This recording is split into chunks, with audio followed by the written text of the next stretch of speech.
தலைவர் கூறியதை போல பெரியாரிசம் பேசுவார்கள், சமூக சீர்திருத்தம் பேசுவார்கள். ஆனால் ஜாதி அரசியலை பேசி தேர்தல் அரசியலில் வெற்றி பெற்று ஊழலை முதற்கண்ணாக ஆட்சியில் முக்கிய ஒரு கொள்கையாக உருவாக்கி போலி கபடவாதிகள் பெரியாரையும் சமூக சீர்திருத்தையும் முன்னிலைப்படுத்தியே இன்றைய அரசியல் ஒரு போலி கபடதாரிகளின் கைகளில், ஒரு ஊழல்வாதிகளின் கைகளில் இருந்து கொண்டிருக்கிறது.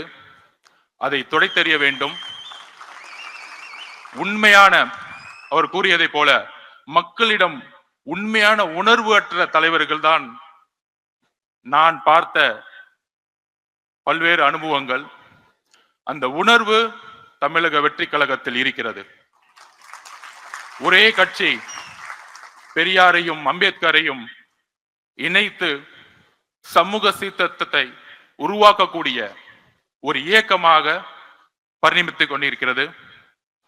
சரியாக 1925களில் திராவிட இயக்க சித்தாந்தங்களும் நீதி கட்சியின் மூலம் உருவாக்கப்பட்டு எல்லோரும் சமம் என்ற கருத்தியலை நீதி கட்சியின் மூலம் உருவாக்கப்பட்டு, நீதி கட்சியின் ஆட்சியின் மூலம் உருவாக்கப்பட்டு, தந்தை பெரியார் மூலம் அந்த கொள்கைகளை திராவிட கழகம் மூலம் சேர்த்து அண்ணா அவர்கள் உருவாக்கிய எல்லோரும் சமகின்ற அரசியல் 1949 உருவாக்கப்பட்டு இன்றோடு கடந்த 100 வருடங்கள் ஆகிவிட்டது.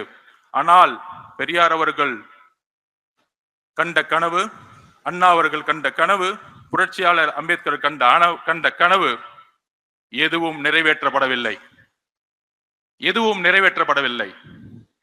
வெற்றி பெற்று ஒவ்வொரு துறையிலும் ஊழல் செய்து 30 வருடங்களுக்கு முன்பு எந்த பொருளாதாரம் வலிமை இல்லாதவர்கள் இன்று மிகப்பெரிய கல்வி நிறுவனங்களை நடத்தி கொண்டு சினிமா துறையில் பல்வேறு தொழில்களை நடத்தி கொண்டு இருக்கின்ற ஒரு அரசாங்கமாக, அரசை நோக்கிய